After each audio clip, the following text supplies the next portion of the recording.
ಒಂದು ಸಣ್ಣ ಕತೆ. ಒಂದು ಊರು. ಆ ಊರಿನ ನಡುವೆ ಒಂದು ವಿಶಾಲವಾದ ಆಲದ ಮರವಿತ್ತು.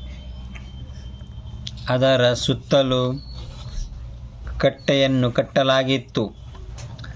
ಆ ಕಟ್ಟೆಯ ಮೇಲೆ ವಯಸ್ಸಾದ ಊರಿನ ಹಿರಿಯರು ಕುಳಿತು ಪರಸ್ಪರ ಒಬ್ಬರಿಗೊಬ್ಬರು ಮಾತನಾಡುತ್ತಾ ಸಂತೋಷದಿಂದ ಕಾಲ ಕಳೆಯುತ್ತಿದ್ದರು.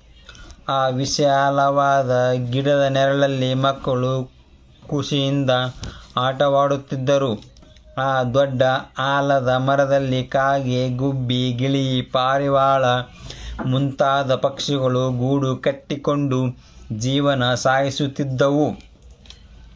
ಹೀಗೆಯೇ ದಿನಗಳು ಕಳೆಯುತ್ತಿರುವಾಗ ಇದ್ದಕ್ಕಿದ್ದಂತೆ ಆ ಮರವನ್ನು ಯಾರೋ ಕಡಿದು ಹಾಕಿಬಿಟ್ಟರು.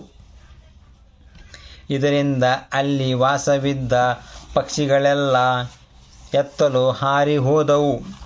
ಆ ಊರಿನ ಮಕ್ಕಳಿಗೆ ಆಟವಾಡಲು ನೆರಳು ಇಲ್ಲದಾಯಿತು. ಹಾಗೂ ಊರಿನ ಹಿರಿಯರಿಗೆ ಕಾಲ ಕಳೆಯಲು ಸ್ಥಳ ಇಲ್ಲವಾಯಿತು.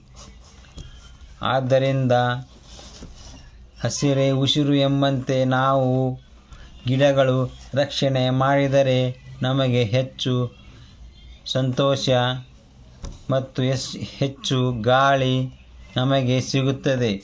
ಜೀವನ ಮಾಡಲು ನಮಗೆ ಹೆಚ್ಚು ಉಪಯೋಗವಾಗುತ್ತದೆ. ಆದರೆ ನಮಗೆ ಹೆಚ್ಚು ಗಿಡ ಮರಗಳನ್ನು ನಾವು ಎಲ್ಲರೂ ಹೆಚ್ಚು ಗಿಡಗಳನ್ನು ನೆಡಬೇಕು.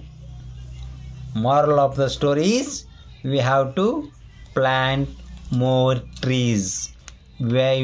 Then only we can get more oxygens to me, my family, my state, my country, and we are all becoming happy once we have the trees. Thank you.